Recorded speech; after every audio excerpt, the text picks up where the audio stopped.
On the morning of September 23rd, 1839, an experienced sailor named Captain Brighton stood on the deck of his ship, which was traveling through the Drake Passage, which is located right along the northern coast of Antarctica.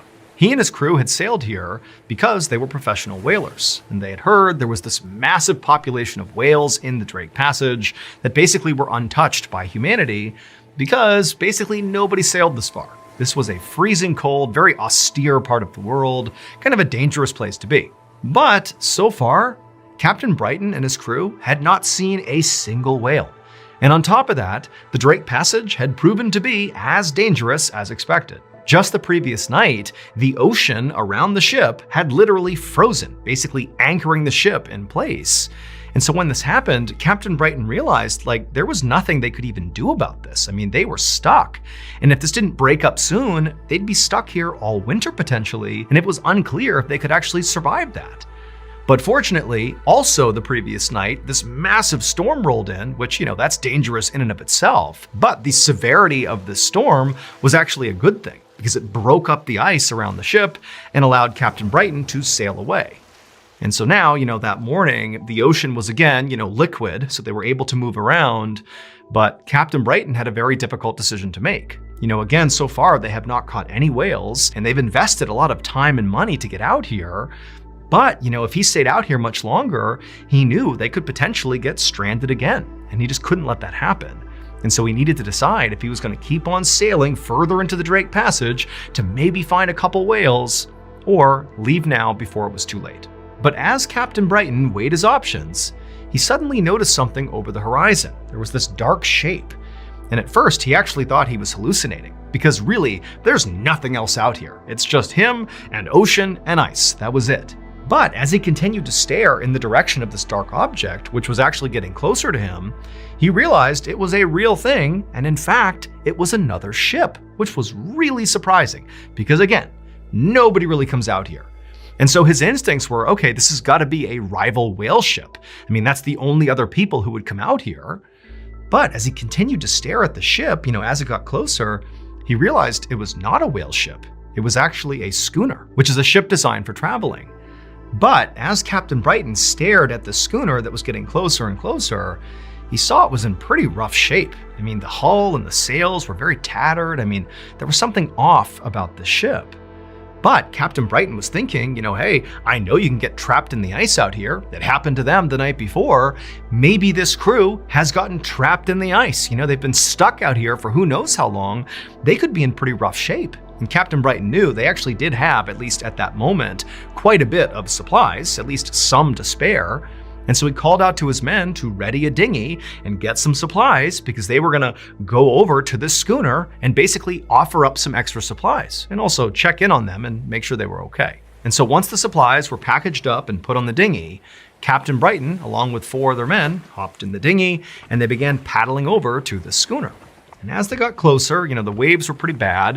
And so they're kind of jostling around and, the ship itself, the schooner is also moving. And so that's moving up and down. But, periodically as they got closer, they'd be able to look into the portholes, which are like windows on the side of the schooner. And Captain Brighton could clearly see there were people inside of the schooner. He called out a few times, but it was windy and sort of loud. And he couldn't really tell if any of them heard him or if anybody called back. And so eventually, Captain Brighton and his crew, they got to the side of the schooner and they just climbed up the ladder and boarded the ship.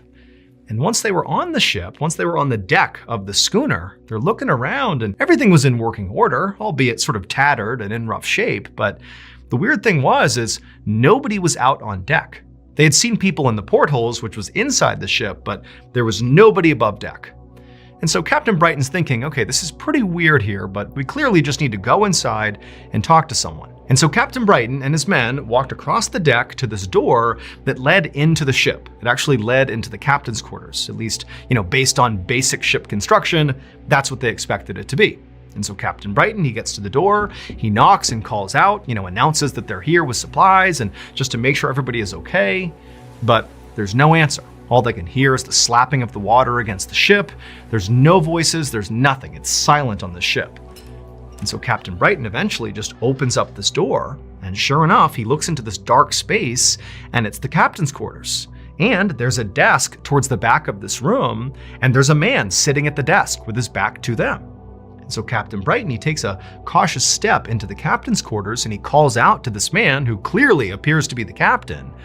But the man doesn't say or do anything. He's clearly focused on something at his desk. And so Captain Brighton exchanged a worried glance with his men and then just decided he would walk across the room and go physically interact with this guy and make sure he was okay and see what was going on here.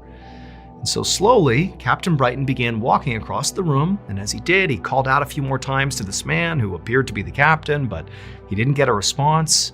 And then finally, he was right behind the man, and he actually looked down and read what the man had been writing. This is what it said. "Trapped by icebergs. Despite all efforts, the fire went out last night. No hope remains." However, as unsettling as that would be to read for anybody in this situation, what was the most unsettling part was actually what was written right above that journal entry. The date, January 17th, 1823, 16 years before. That captain and his entire crew were all dead and had been for 16 years. They got trapped in the ice just like Captain Brighton had, but it didn't break up. They were stranded and they all froze to death. And because it was so cold out in that part of the world, all their bodies were basically preserved in their final moments. And so the captain of the ship, before he died, was making an entry to say what happened. And then down below, when Captain Brighton and his men went to go look, they found people playing cards who had literally frozen to death while playing cards. They found a woman lying in her bed with her dog. That's how they froze to death. They found people in the dining hall and they died right where they were sitting. It was like all these people had been frozen in time for nearly 2 decades, just floating around in Drake's Passage. And basically nobody had found them until Captain Brighton. On the night of May 20th, 1958, a young man named Ram Thapa walked towards the entrance of an abandoned airport in eastern India. He was trailing behind 3 other men. They were his boss, another employee of his boss, and then a friend of his boss. It was pitch black outside, and so all 4 men had flashlights. But Ram also had something else. He had a huge knife. So the reason they were there is Ram's boss was considering buying this airport. However, there were these rumors floating around that this airport was now haunted ever since being abandoned. In fact, people said, the old hangars and rusted out buildings were infested with ghosts.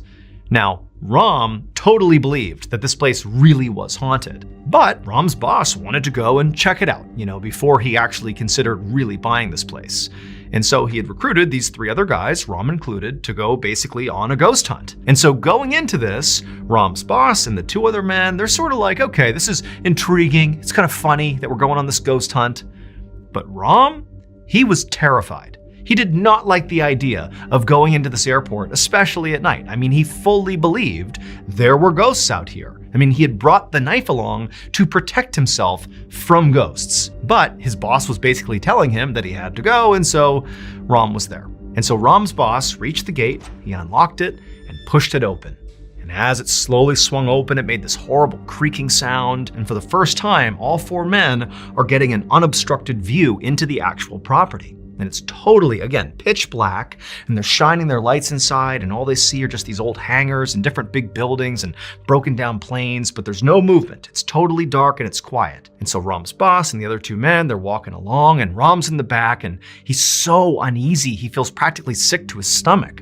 Everywhere he looked, he would think that he saw a shadow, a ghost staring back at him, but he would shine the light and, nothing would be there. And so this whole time they're walking, he's totally on edge, and eventually they reach the actual runway. And when they got there, instead of shining their lights kind of straight out in front of them, because there was basically nothing out ahead of them, it was just, where planes go to take off and to land, they began shining their lights predominantly off to the side, where there was this huge hangar, and they were all shining their lights in the different windows to see if, anybody was inside of there. And so they're all kind of focused off to the side, and Ram, the whole time, he's totally terrified here. And as, his boss and his friends are kind of shining their lights over here, Ram takes his flashlight and he aims it straight out in front of them. And he sees maybe a couple 100 meters away, just off to the side of the runway, is what appears to be this floating orb. And immediately he keeps his light trained on this orb and he signals to his boss and the others like, hey, look at this. And they all turn and they're kind of like, joking around, and they shine their light and they also see it. They see this floating orb. It made no sense. They noticed that there was not just this orb of light, but there was something below the orb of light, like on the ground. Something was moving, this grayish figure, or multiple figures were kind of like moving around right beneath this orb. But before any of them could say or do anything or react really in any way to whatever it was they were looking at, the dark figures right below the orb, as they're being illuminated by all their flashlights, it was like all of a sudden, whatever they were, they turned, and all these eyes glinted and looked directly back at Rom and his colleagues. And it was like something inside of Rom just clicked. He was so scared. He'd been terrified from the moment they got here, and the whole time he had been so primed to protect himself if he had to with this knife. And it was like when he saw these eyes, he didn't have any idea what they were, but he knew they were evil, and if he didn't act, they were doomed. And so, without saying anything to his boss or the other two men, with knife in hand, Rom took off running towards the figures. A few hours later, Rom and his colleagues were no longer at the airport. Instead, they were at the police station, and Rom was in handcuffs. It would turn out those figures that they spotted that Rom went to go confront with his knife were not actually ghosts.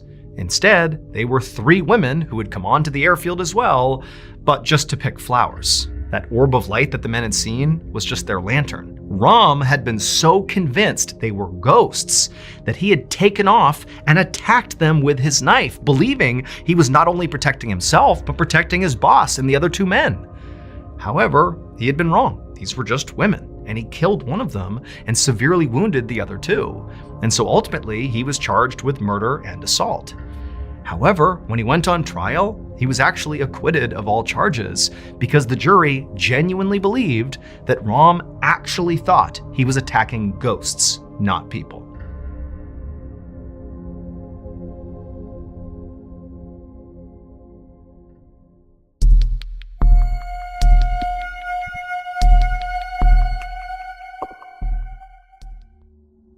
On April 9th, 2005, in Kaohsiung City, Taiwan, a young man was home alone inside of his apartment watching TV. And as he sat there watching TV, he heard a loud thumping sound coming from right above him. As soon as he heard it, he muted his TV and he listened for a second, and a minute later, he heard it again, a loud thump. And then he heard another one, and another one, and another one, and before long, all he heard was a succession of thumps and also what sounded like chanting coming from upstairs. However, as unusual as these types of sounds might be to the average person, to this young man, these actually weren't that weird. Because the family that lived right above him, the Wu family, were pretty eccentric. They were very religious people who often did these ceremonial dances and rituals at all hours, and a lot of times they involved stomping around and chanting really loudly. And as annoying as that could be, this young man never complained. He was very respectful of the Wu family, and he knew, these sounds he was hearing were connected to their religion, and he felt like that was none of his business. And so, like he did basically every other time he would hear these noises, he simply turned the volume up on his TV and tried to forget about them. But after a few minutes, it was like the noises coming from upstairs just kept getting louder and louder and louder until it was basically impossible to ignore. And then suddenly he heard a scream coming from upstairs that certainly did not feel attached to a ceremony. It sounded like somebody was in danger or in trouble or something. And so at that point, the young man turned the TV off and he stood up and he thought, I need to go up there and make sure things are okay. Forget being annoyed. It sounds like, someone's in trouble or someone's hurt or something. But as he began making his way towards his door to go upstairs and check on the Wu family, all the noises just completely stopped and it was silent upstairs. And at that point, the young man just stopped where he was. And for a minute, he just listened, waiting to see if maybe the noises would pick back up again. But they didn't. And so the young man just turned around, walked back to his seat, and turned the TV back on. 2 days later, on April 11th, that same young man was back home all alone, watching TV yet again, when, once again, he heard a loud pounding sound. Except this time, it was not coming from upstairs, it was coming from his front door. Somebody was hammering on his front door trying to get his attention. And so the young man turned off the TV, he got up, and he went over to his door, he opened it up, and standing there on the landing was this middle-aged man named Wu Shan, who was the patriarch of the Wu family upstairs. And Wu Shan looked absolutely horrible. He was dressed all in black head to toe, but he was pale and skinny and very gaunt, and he was covered in what looked like filth, like food and ash, and he smelled unbelievably horrible. And the young man, he asked Wu Shan, like, hey, is everything okay? And remember, the young man's thinking about that crazy, loud ceremony they had just 2 days earlier, wondering, whatever happened with that? That was so loud. But Wu Shan just looked back at the young man with this kind of vacant expression. And he just said, call an ambulance. And then, without saying anything else, Wu Shan turned, ran down the steps, and disappeared out into the street. And so at this point, the young man is left just standing there having no idea what to think. I mean, Wu Shan did not look well, and he's now run away.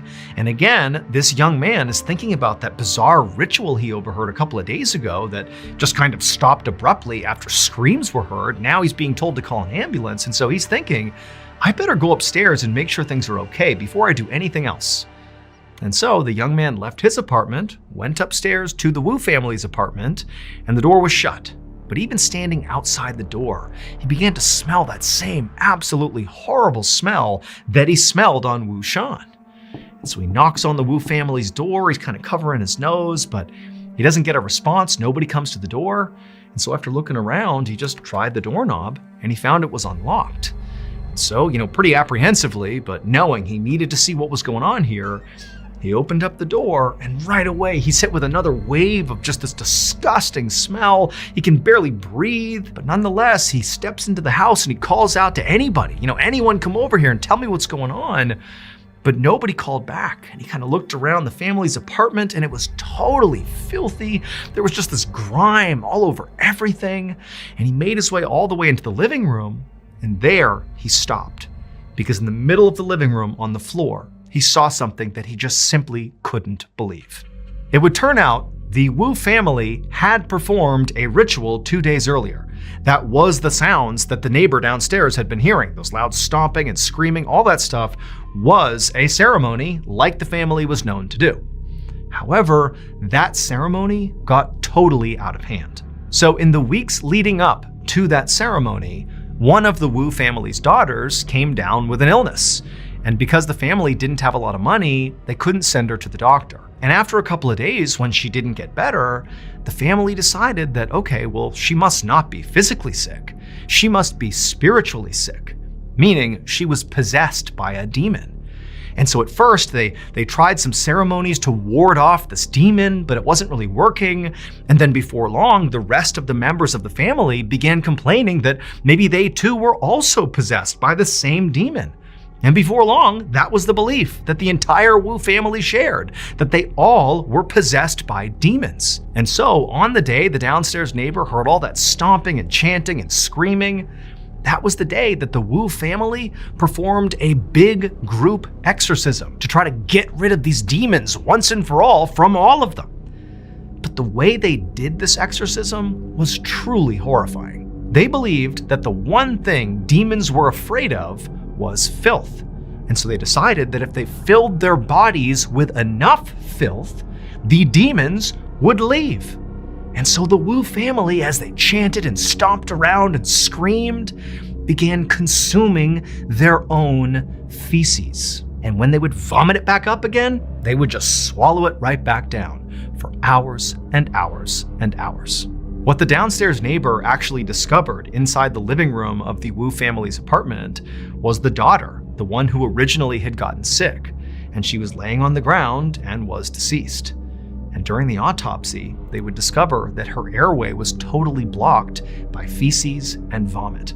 By the time the downstairs neighbor made this discovery, the entire Wu family had fled the apartment. Wu Shan had disappeared after saying calling an ambulance, and the rest of the family too had kind of run off. But the police would ultimately track down all the remaining Wu family members, and they would all be arrested. However, a court ultimately decided that the Wu family was suffering from something known as mass hysteria, and as a result of that, they could not be held legally accountable for what they did. And so, they were all acquitted. The night of January 3rd, 1804, a 22-year-old man named Thomas Millwood sat inside of a local pub in Hammersmith, England, feeling totally annoyed. Now, normally, Thomas was a very upbeat and social person. He worked as a bricklayer, and basically every day after work, he would meet up with his friends at this pub. They would have some drinks and share stories and laugh. It would be a great time. But tonight, it was like everything annoyed Thomas, especially his friends. And as his friends droned on and on about the current drama going on in their town, Thomas finally had just had enough, and before he could stop himself, he stood up and slammed his beer mug down on the table, and right away Thomas knew he had overdone it, because immediately the pub went deadly silent, his friends all stopped, everybody's looking over at Thomas, and Thomas kind of muttered an apology, and then quickly grabbed his coat, he stood up, and just began walking like he was going to leave the pub. And the pub, again, is totally silent as he's walking, and then right as he's about to go out the door, his friends broke the tense silence in the pub, and they called out to him and said, "Hey, be careful out there." And Thomas just looked at his friends and kind of rolled his eyes and said, "Yeah, okay." And then he went outside. Thomas decided he would walk to his parents' house, which was not far away, and he would just sit by the fire and warm up for a bit before he had to go back out later that night to meet up with his wife. His wife worked long hours and she often worked late, and when she worked late, Thomas would meet her at work and escort her back home. And that's what he was doing tonight. And so Thomas began walking down Black Lion Lane, and per usual, Thomas was basically one of the only people outside. Hammersmith used to be this very friendly and bustling place. It was home to 45,000 people. It was located right on the outskirts of London, and lots of rich people like to go there to vacation. But recently, there had been a string of all these increasingly bizarre sightings, or attacks as people were calling them, in Hammersmith, and it had all the residents completely on edge to the point where people were not going outside. Now, Thomas thought it was totally ridiculous and thought people were completely overreacting, and so he had been doing his best to ignore the drama going on in town, but it was getting harder and harder to do that. As Thomas rounded a corner, he nearly walked into two men that were walking the other direction. And when Thomas looked up to say he was sorry,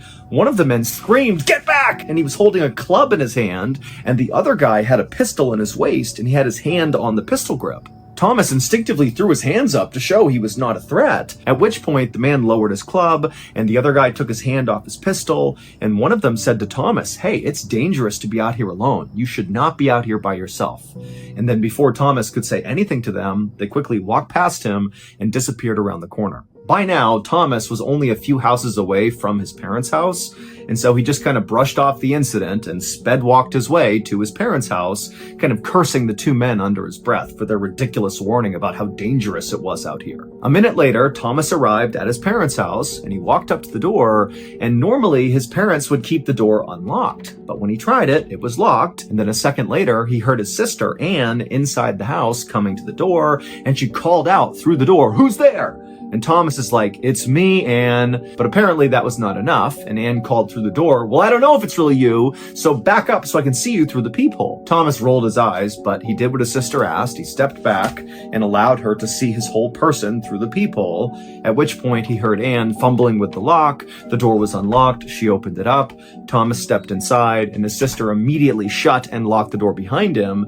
And her first question to Thomas was, "Well, did you see it?" Thomas immediately wished he had not come to his parents' house to avoid talking about this stupid topic, but he realized that if he had gone back to his house, he likely would have gotten the same question from his mother-in-law, who lived with him and his wife.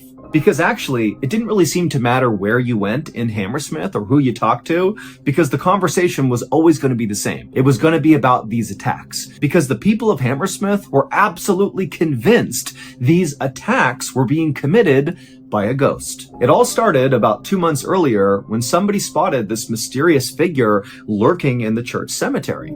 And Thomas thought really the hysteria should have stopped right then and there, because only a couple of days after the sighting, it was figured out that the figure was actually just the butcher's son, and he was just dressing up in women's clothes, walking around in the cemetery to scare his friends. It was a prank. That was it. But the hysteria in town did not go away, because a week after this first weird sighting, there was another sighting in the cemetery. A local chimney sweep said he saw someone walking around in the cemetery who disappeared into the ground. Now, admittedly, a lot of people in Hammersmith, when they heard about this second sighting, they did kind of brush it off as just hysteria. But it was after this second sighting that these so-called attacks began in town. Late one night, a local resident was walking past the cemetery when something came up behind them and began choking them, and this resident was able to break free and run away to safety, but they turned and got a look at whatever was attacking them, and they described it as a phantom. Shortly after that, a local carriage driver was going past the cemetery when they got out for some reason, and then this creature with horns on its head came charging out and confronted the carriage driver, who apparently just turned and ran away, abandoning his 8 horses and 16 passengers. And so by late December, there had been so many more of these strange attacks and weird sightings in town that basically everybody in Hammersmith, save for basically Thomas, was totally gripped by fear. And as terror kind of spread across town, Thomas had attempted to convince his wife and mother-in-law and his family that there was just no way this was a real ghost. This is people's paranoia and their imaginations running wild. That's all this is. But Thomas's theory was really put into question when just a few days earlier, so a few days before he stormed out of the pub because he was so annoyed, somebody had died following one of these attacks. A pregnant woman had died. The woman had been walking alone near the church cemetery at about 10 p.m. at night when something in the cemetery had rose up out of the ground, rushed over to her, and grabbed onto her, and she barely had time to kind of turn and look, and she saw this kind of white flowing robe and a long pointed white hat, and that was all she remembered, because then she passed out. Then she woke up again and she was in somebody's house and her neighbors were all around her. They had found her passed out in the cemetery and carried her there. And so she comes to, and she's only able to choke out the story of what happened to her, the ghost attack, before she died. And so following this pregnant woman's death, the town of Hammersmith offered a reward for anybody who could capture or kill the ghost, which was now being dubbed the Hammersmith ghost. The night watchmen began doing extra patrols. In fact, those 2 men that Thomas had turned the corner and bumped into, one guy had the club, the other guy had a gun, those guys were on their own patrol. And so the ghost and how to capture or kill it was basically the only thing people in Hammersmith wanted to talk about, and it totally annoyed Thomas. It was what was being talked about at the pub by his friends when he got so mad he slammed the cup down and left the pub. To Thomas, the idea of capturing or killing a ghost made no sense, because a ghost is not real. Now, by this point, the butcher's son had come out and said, look, I didn't do any of these other attacks. That's not me. I only did the first one. And he had an alibi to prove it. But to Thomas, this didn't rule out that the ghost was not a person. To Thomas, he just felt like, okay, then there's somebody else in town that's just copying the butcher's son's prank, except obviously they've taken the pranks too far because they've gotten someone killed. At about 10 p.m., Thomas was inside of his parents' house, sitting by the fire, just kind of beginning to doze off. And as he sat there, he thought to himself how little he wanted to go out into the freezing cold night to go walk with his wife all the way back home. He'd much rather just stay here and sleep for the night and let his wife walk home on her own.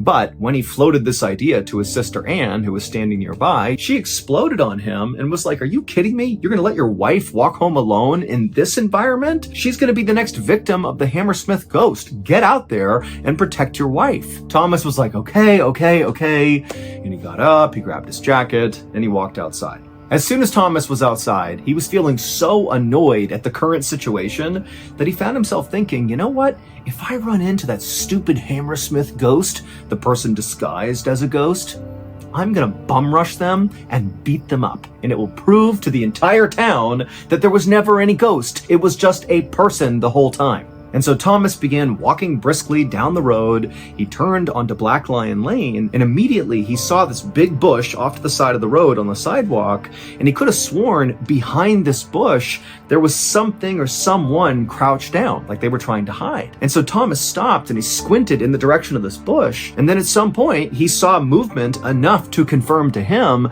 that that must be a person back there, and suddenly it clicked for Thomas. That must be the person pretending to be this ghost. That's the prankster / murderer. There they are. And so without any hesitation, Thomas balled up his fists and just started sprinting towards this person.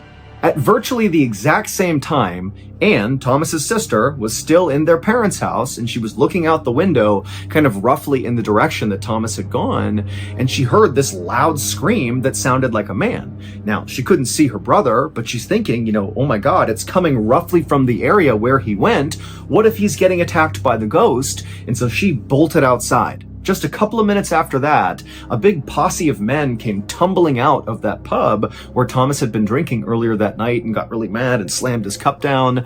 So they come stumbling out of the pub, and they were being led not by the night watchman who was amongst the posse, but instead they were being led by the town's tax collector, a man named Francis Smith, who looked totally disheveled and out of breath and did not look like the type of guy who would be leading a big posse.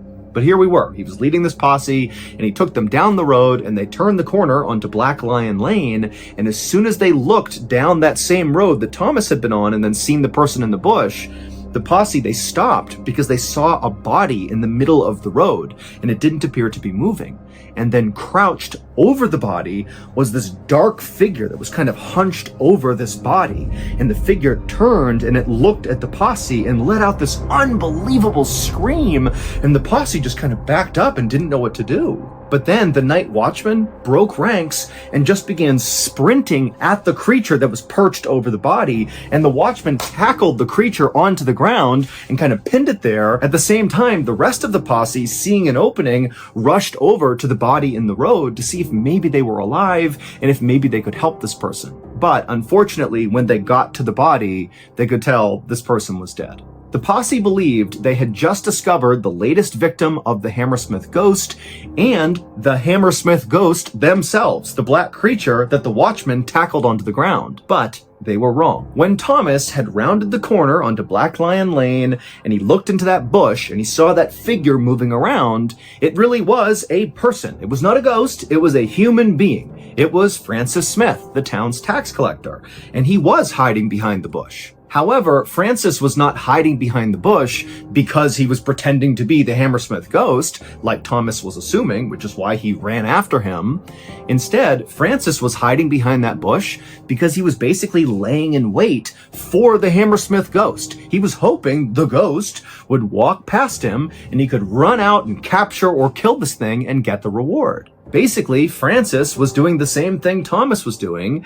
The only difference was Francis actually believed in the ghost and Thomas did not. And it was just Thomas's bad luck that that night he had chosen to wear his all-white work clothes, which to Francis, who's hiding in the bush, terrified and waiting for the ghost, he sees Thomas in these white clothes and he was absolutely convinced he was the Hammersmith ghost. And so when the two men spotted each other, they both attacked, except Francis had a rifle. And so when Thomas ran up to him to basically punch him in the face, Francis just raised his gun and fired. And the bullet hit Thomas directly in the face, which killed him instantly. But after shooting and killing Thomas, Francis had no idea that it was a real person. He was so jacked up on adrenaline that he did think he shot the ghost, but didn't know if the ghost was actually dead or not, and he didn't want to be alone when he checked, so he just turned and ran to the pub, gathered up the posse, and said, "Hey, I got the ghost, come on!" And they all ran back to Black Lion Lane, and when they got there, Thomas's sister, Anne, who heard that scream, she had made it to her brother's body, and she was the creature crouched over him, screaming out of grief. That's all she was doing. She had just found her dead brother and was reacting to it when the watchman tackled her to the ground. But luckily, the posse quickly realized this is not a ghost, this is Thomas and his sister, and so his sister was not harmed. And so, on January 11th, 1804, Francis Smith was found guilty of murder and sentenced to death. But 5 weeks later, the King of England would pardon Francis and shorten his sentence to just 1 year. The Hammersmith ghost incident was debated for more than 150 years, and ultimately it led to a modern-day ruling that says a person is allowed to use self-defense if they truly and reasonably believe they're in danger, even if they are wrong about the danger they face. The true identity of the Hammersmith ghost, not the very first one, which we know was the butcher's son, but all the other instances, all the other attacks, well, it would turn out it was the town's shoemaker who would confess to his crime following Thomas's murder. He would tell people that the only reason he did it was to get revenge on his apprentices who had really badly scared his children by telling them ghost stories. On the afternoon of March 22nd, 2015, 29-year-old Denise Huskins reached for her buzzing cell phone, and when she saw who was texting her, she immediately felt this knot of anxiety in her stomach. It was her on-again, off-again boyfriend, Aaron Quinn, and right now, at least according to Denise, they were off, and likely it was going to stay that way. But now, Aaron was texting Denise, saying he really wanted to talk to her and would she please come over. It was a Sunday, and Denise was home alone in her little apartment in Vallejo, California, which is inside the San Francisco Bay Area, and Denise really just did not have it in her to go talk to her ex-boyfriend. Really, she didn't have plans to go out anywhere. She just wanted to stay in. And so she typed back that she was in for the night and this would have to wait.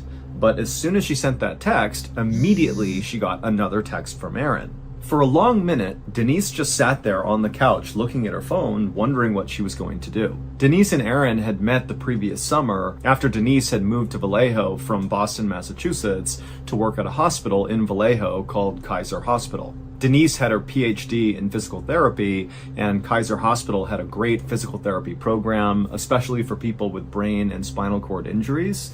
And Kaiser Hospital was also where Aaron worked. She and Aaron had been immediately attracted to each other. Aaron was tall and fit with dark hair and piercing eyes, and he loved to cook. And Denise, she was blonde and blue-eyed and very outdoorsy and driven. And so pretty much right away, Aaron and Denise would get into these intense conversations where they each would kind of dive into the other person's life. I mean, they were really connecting on a deep level. But even though they both clearly got along great and they were really connecting, their relationship got off to kind of a rocky start.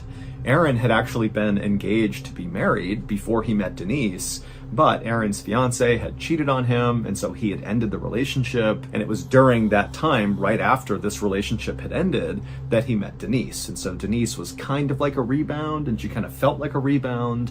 But again, they're getting along great, and so both were optimistic that it was more than that. And so Aaron and Denise had officially begun dating in the fall of 2014, but 7 months later, so in March of 2015, when Denise was getting these text messages from Aaron, at least in Denise's mind, their relationship really was done. Because Denise had caught Aaron texting his ex-fiance, basically begging her to get back together with him. And so Denise felt really hurt. You know, she understood that that was a really intense relationship. And of course, Aaron would still have feelings for his ex to some degree, but she felt really betrayed. And so she told Aaron that that was it. But it was really painful for Denise because she did love Aaron, even though she knew, this relationship likely wasn't going to work. And now here Aaron was blowing up her cell phone with text messages to meet up and talk, and he just wasn't taking no for an answer. And so Denise finally typed out this long message back to Aaron, basically saying, look, I don't feel comfortable coming to your house. It's the house that you shared with your ex. I don't want to go there. We can talk another time. I think for right now, what you need to focus on, Aaron, is kind of like recording me. Take me out on dates and show me that you really want to be with me, because right now there's no trust. And Aaron, to his credit, wrote back to Denise and basically said, yes, I'm definitely willing to do that. I want to put in the work to win you back. I care about you, Denise. But he said, I really have something important to tell you, and I just don't feel comfortable talking about it anywhere else besides at my house. So please, can you just come over tonight? It's really important that I see you. And at first, Denise really did just kind of hold the line, and she told Aaron that, no, I'm not going to come to your house. But again, Aaron, he just would not let it go, and he really seemed actually very eager to see Denise, and it made Denise feel special, and so eventually she kind of gave it up and said, you know what? Okay, I'll come by. And after that, Denise got up off the couch, she got dressed, she called their favorite pizza place and ordered some pizza that she would pick up and bring to his house for them to eat that night, and then she headed out to her car and pulled out of her driveway. At about 5:30 p.m. that night, Denise arrived at Aaron's two-story home on Mare Island, which is actually just a little peninsula in Vallejo, California. And Denise, she grabbed the pizzas off the passenger seat. She grabbed her overnight bag because she was optimistic that, they're about to have a great talk and maybe rekindle and maybe she'll stay the night. And so with her things and her pizza, she walked up to the front door and knocked. The next day was a Monday, and Aaron and Denise were both scheduled to work at the hospital that day. But at around 7 a.m. that morning, Aaron called into the hospital sick and said he couldn't come in, and Denise sent a text message to her boss saying that a family emergency had just come up and she would not be at work all week. When Denise's boss got this text message, immediately he was like, this doesn't make any sense. First of all, Denise never missed work, so this was totally anomalous. And he also knew that Denise was applying for this very prestigious orthopedic fellowship that she needed to submit the paperwork for by Friday. And he knew she had a lot of work to do on this paperwork that basically required her to be at work that week to get it all done. And so if she was missing the week, then it looked like she would not be applying for this fellowship. And that just seemed totally unusual because Denise was really serious about this fellowship. And so Denise's boss wrote back to her and just said, I understand you have an emergency, we're here if you need us, take whatever time you need. And then a few hours later, her boss checked his phone again and he saw that she had not written him back. And so Denise's boss was like, wow, I guess, she really must be dealing with some serious family emergency that's keeping her from using her phone. About 7 hours later, at around 2 p.m. on this Monday, where Aaron and Denise have not shown up for work, there was a 911 call that came into the Vallejo Police Department. And the person making the 911 call was Aaron. And Aaron's voice was totally slurred, and then he told this very confusing story about some sort of kidnapping, and then he begged police for help. 2 police officers happened to be near Mare Island, where Aaron lived, and so within 2 minutes of this 911 call coming in, those 2 officers were knocking on Aaron's front door. And when Aaron let them inside, these officers noticed 3 things in quick succession. The first was Aaron was obviously drunk or high. He was under the influence of some substance. He just did not seem right. 2, there were at least a dozen empty beer bottles lining a back wall in the kitchen. And 3, the entire house reeked of cleaning chemicals. One of the officers immediately turned to Aaron and said, "Are you on drugs?" And Aaron would say, "Yes, I am on drugs, but these drugs were given to me by the kidnappers." The officers immediately exchanged confused glances, looked back at Aaron, and then just said, "Okay, well, we're going to take a look around." And so the officers wound up going upstairs, and as they went upstairs, that cleaning chemical smell got stronger and stronger, and they made their way into the master bedroom, and they saw the ground had obviously been recently vacuumed, and that cleaning smell was really strong in here. The sheets on the bed were all gone, except for the fitted sheet that sat over the mattress. And so the officers were about to leave the master bedroom and keep looking when one of the officers stopped and he noticed something on the bed, and he called the other officer over, and they walked over and they looked down, and sure enough, on the bed was about a quarter-sized drop of blood.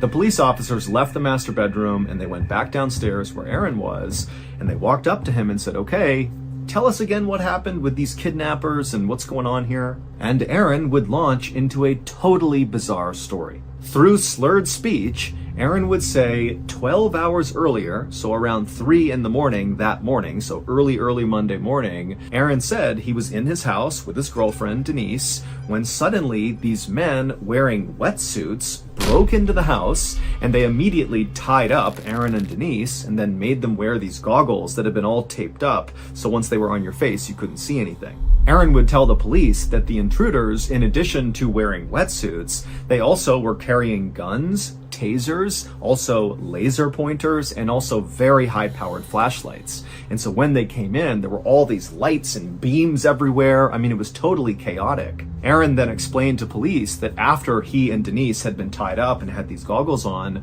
the men in wetsuits came over to them and put headphones on each of them, and then they played this recording, which had this weird, soothing music, and then somebody narrating, telling Aaron and Denise that they were not in any danger, that this was just a robbery, and to stay calm and nothing would happen to them. And so Aaron and Denise had done just that. They tried to follow orders. And then at some point, the headphones came off, and both Aaron and Denise were told to go to separate rooms, and they kind of fumbled their way into the separate rooms, at which point the men demanded they give up their banking information and passwords, and Aaron and Denise did that. They gave up all their banking info, and then Aaron and Denise were brought back into the living room. They were tied back up again, and then even though Aaron and Denise couldn't actually see this, they heard the sound of somebody apparently coming in that sounded like a doctor, who then took Aaron and Denise's blood pressure before administering this drug to them that made them both very sleepy. And then before Aaron and Denise passed out from this drug, Denise was taken by the intruders, and the intruders told Aaron that they had rigged a camera system inside of his house to watch him so he couldn't leave to go save Denise. And so Aaron basically just stayed in the house until he fell asleep from this drug. And then when he woke up again and managed to get his restraints off, he saw that Denise really was gone. And so Denise had to be with the kidnappers. After Aaron was done telling this totally weird story, which again, you got to remember, as he's talking, he sounds totally drunk. And so they kept having to ask him to say again what he was saying. And, Aaron's just kind of loopy. And so the whole thing is just so weird. And so when Aaron was finally done telling the story, the two officers just stared at him in silence, and then the officers looked at each other, and without even saying anything, they both were thinking the same thing. Probably this guy has killed his girlfriend, Denise, and after he killed her, he must have spent time cleaning the house, which is why they smelled all the cleaning chemicals, and then maybe when he was done, he felt bad about what he had done, and so he began drinking beers to kind of cope with what he had done, and that's why all those empty bottles were there, and that's why he was acting so drunk right now. And then at some point, he had worked up the courage to call 911 and pretend that he didn't know where his girlfriend was and make up this whole alibi about these weird kidnappers that came in and did this stuff. But obviously it was just a ruse. This guy killed his girlfriend. That's what happened. And so finally, one of these officers spoke to Aaron and they said, "You're going to need to come to the station with us and explain yourself." It didn't take long for the police in Vallejo to launch this massive search all over Mare Island to look for Denise. And at this point, they were kind of looking for a body because based on what was going on in Aaron's house and the story he told, it did seem like very likely she had been murdered and disposed of somewhere. And so they had dogs out and dive teams out in the water. They had hundreds of volunteers looking everywhere. And at the same time, Aaron was brought to the police station and they began going over every single detail of his story, trying to get more information about these kidnappers, because as much as they didn't believe him, they did need to officially rule out that there was no kidnapping. And so they needed all the information about these kidnappers, who they were, what they looked like, what they sounded like, everything. And at the same time police were talking to Aaron, police also brought in Denise's roommate, and they asked the roommate, "Do you know anything about Denise's relationship with Aaron?" And the roommate would say, those two have had a very troubled relationship. And the roommate would say that, as far as they understood, Aaron and Denise were not a couple anymore. And so police would actually go over to Aaron in the police station and they would say, "Hey, we have people saying that you and Denise, who you called your girlfriend, you guys were not dating. You had broken up. Explain yourself." And Aaron would say, "Well, actually, that's why Denise was coming over. Before all this kidnapping happened, she was coming over so we could reconcile." And we did. We had reconciled. We were back together when the kidnappers in wetsuits came inside the house. But the more police looked into Aaron's kidnapping story, the less it made sense. And it really didn't make sense to begin with. And so really, it just got weirder and weirder and weirder. Like, for one, Aaron said that he and Denise had been kind of forced to give up their banking information and their passwords, and they did that. They gave that up to the kidnappers. But when police looked into Aaron and Denise's banking records, there was no money withdrawn. The only activity on either of those accounts was on Aaron's account. 2 hours before Aaron called 911, he called his credit card holder and attempted to get them to give him a large cash advance so he could buy a boat. When police asked Aaron about the strong cleaning chemicals smell in his house, Aaron absolutely denied doing anything to clean his house. He didn't know how that happened. Also, Aaron would tell police that these kidnappers had actually wanted a ransom to be paid to them. but he said it was only for $8,500. And so police are like, why would these kidnappers take Denise and run away with her and risk very serious jail time for $8,500? It just seemed way too low for what they were doing. And then there was another weird detail that came out of interviewing Aaron at the police station. One of the police officers had noticed that Aaron's eyes were totally dilated, his pupils were huge, and for a little while, police had thought maybe that was because he was on some drug or something which can cause your pupils to dilate. But based on the weirdness of the story that Aaron was relaying to them, they actually began to suspect that Aaron was having a schizophrenic break. That is a symptom of a schizophrenic break. Schizophrenia is a very serious mental illness that often begins to appear in young adults, and Aaron was only 30 years old, so he's at the right age for this to happen. And while schizophrenia does not make people violent, it does make people very paranoid, and it also can cause hallucinations and mental disturbances. And so when police were looking at the details of Aaron's story about men in wetsuits breaking into his house and taking his blood pressure before stealing his girlfriend, but also cleaning his house at some point, that just seemed so weird and kind of crazy that it did seem to kind of line up with schizophrenia. By 9 p.m. on March 23rd, so 7 hours after Aaron had called 911 to report Denise missing, the Vallejo police decided they needed to call in the FBI because this was just so weird, and we have this missing person who could have been kidnapped, or maybe they're dead or hurt or something. I mean, there was just so much going on with this case, they needed backup. And when the FBI arrived in Vallejo, the first thing they did is they took Aaron and they gave him a lie detector test, and he failed it completely. And after finding out he had failed it completely, he immediately lawyered up. By the next day, March 24th, there were over 100 different search teams all across Mare Island and around Vallejo, California, looking for Denise. Police sonar had also picked up a body-sized mass out in the bay, but so far the divers had not been able to find it. Aaron, by this point, had gotten his lawyer and left the police station, and by now, Denise's picture was all over the news and newspapers. It was up on posters, on telephone poles all over town, and TV news channels were parked outside of Aaron's house, just waiting for him to come out or waiting for any activity. But despite all this activity, the detectives and the FBI agents that were working this case had really not made any significant progress. All they thought was, Aaron's definitely hiding something.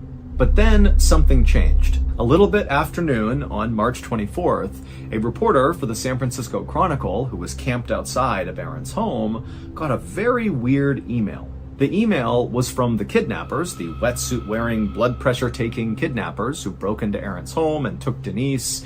And in this email to the reporter, it said that Denise was fine, and there actually was a recording of Denise's voice reading that day's news, which confirmed that she was alive at least as recently as that morning. But there were two very suspicious things about this email.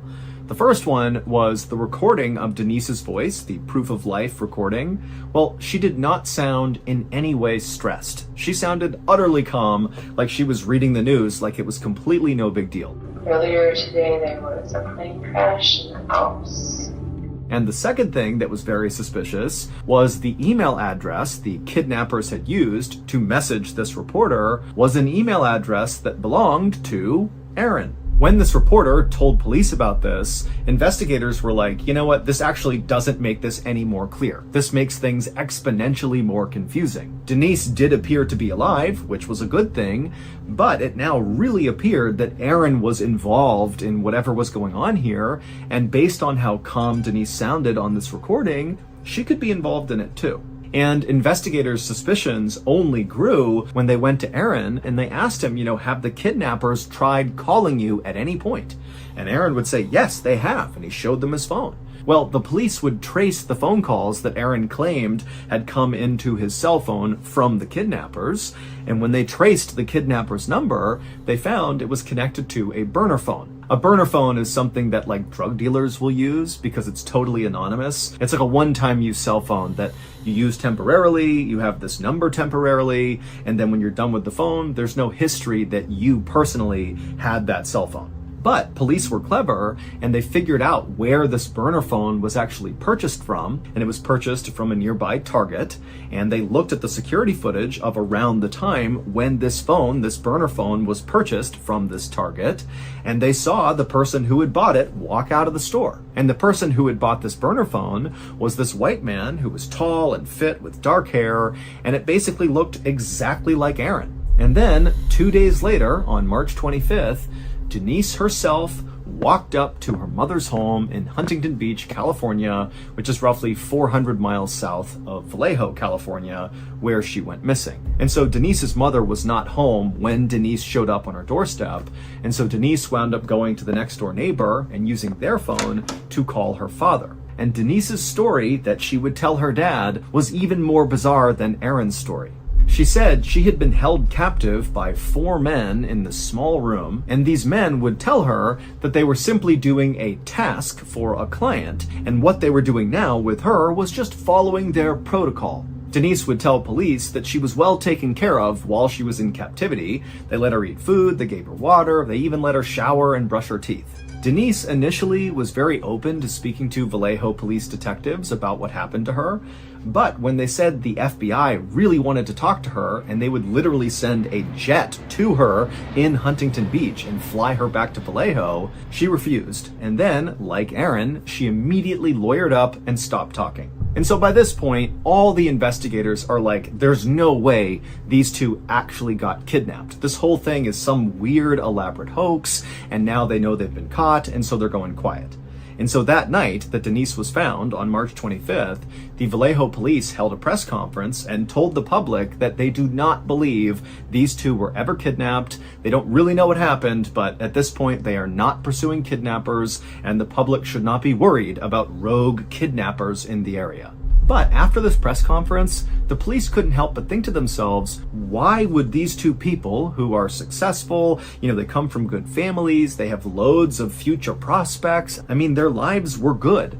Why would they stage this hoax? What do they stand to gain? It really just didn't make any sense. For weeks, the investigation into whatever happened to Aaron and Denise continued, but there was virtually no progress. The media was still very interested in this case. It was totally salacious, and they had dubbed this case the Gone Girl case in reference to a movie about a woman who fakes her own kidnapping. As for Denise and Aaron, they stayed lawyered up, and the only message they put out to the public was that they were telling the truth. And so really, this case just didn't make sense to anybody until about 2.5 months later, on June 5th, 2015. Early that morning, a police officer in a town called Dublin, which is just south of Vallejo, California, found a piece of evidence that basically broke the Gone Girl case wide open. The evidence this police officer found was a cell phone. Not a burner phone that's totally anonymous, but a real cell phone that is registered with a phone company and therefore is registered with an individual person. And police were able to trace this cell phone back to its owner. And this discovery would lead investigators 200 miles to the northeast of Vallejo to the small remote cabin in South Lake Tahoe, California. And at this cabin, police would find a stolen car, a white Mustang. And the white Mustang actually belonged to someone who lived in Vallejo. And so, with their guns drawn and their dogs at the ready to be released, the police and the FBI, they opened up the door to this cabin, and inside was a tall, fit, and slender white man with dark hair. The cabin was a total mess, with discarded food and trash and piles of clothes everywhere, but none of that really stood out to the police. Instead, what stood out to them as they're yelling at this guy to stay where he is all around the cabin, all over the ground, kind of on top of all the trash and mess, were things like laser pointers and high-powered flashlights and zip ties and goggles, like swim goggles, with tape all across the front of them blocking out your view. The police had finally found one of the kidnappers. And while this kidnapper looked exactly like Aaron, he was a tall, fit, slender white man with dark hair, it wasn't Aaron. In fact, neither Aaron nor Denise had ever met this person, and this person, this kidnapper, had never met Denise or Aaron. There was absolutely no connection between them. This kidnapper's name was Matthew Muller, and he was a 38-year-old Harvard-trained lawyer and former Marine who had totally just crashed and burned out of his law practice and then took up this life of committing all these totally bizarre crimes. It would turn out the totally weird stories that Aaron and Denise had told police about what had happened to them was all true. The only thing they got wrong was there wasn't multiple people breaking into the house in wetsuits. It was only ever one person. It was Matthew Muller, the guy behind all this. And maybe just kind of in their panic and not knowing what's going on, Aaron and Denise had kind of thought, oh, there's multiple people here. But there wasn't. It was just Matthew. Also, it would turn out Aaron and Denise were not the first people that Matthew had done this to. The reason that police officer in Dublin, California had found that cell phone, which broke the case wide open and led police to this cabin in South Lake Tahoe, was because on the night that officer found the cell phone, so June 5th, Matthew Muller had attacked another couple in the middle of the night in their home. But that couple had been able to fight Matthew Muller off, and Matthew had dropped his cell phone in their home before he fled. And so when this couple had reported this to police, that was how they got that cell phone. In terms of Muller's motivation for doing what he was doing, well, Muller was absolutely brilliant, like borderline genius, super smart guy, but he was extremely mentally unwell. He had severe psychosis, and he was also bipolar. And so basically he wasn't seeing reality for what it was. And at some point in one of his kind of psychotic fits, he had somehow came across Aaron and Denise and become absolutely obsessed with them. He began surveilling them nonstop with a drone for 3 weeks before he attacked them, learning their patterns and who they talked to and what they did. And in fact, Aaron, when he found out that was what Matthew was doing, watching him and Denise with a drone, Aaron would tell police, oh my goodness, I actually remember one night before the kidnapping looking up and seeing this glinting light in the sky, and he thought, that looks like a drone, why is it out here? But Aaron was a normal person and didn't suspect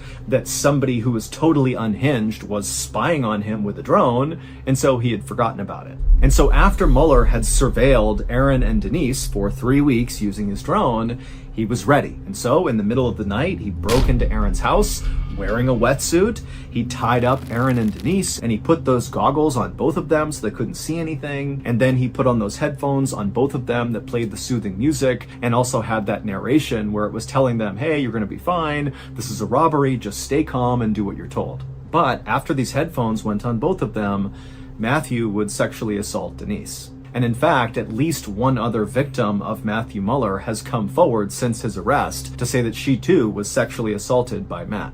And so after Matt had taken Denise and left Aaron's house with her, Aaron, he did fall asleep from the drug he was given from Matthew. And then when he woke up the next morning, he managed to get out of his restraints. And, he's still affected by the drug that was in his system. And he sees that Denise is gone. And so the first thing he does is, oh my God, I need to find a way to pay the ransom to this kidnapper. Because again, the kidnapper, Matthew, had said around Aaron that he wanted $8,500.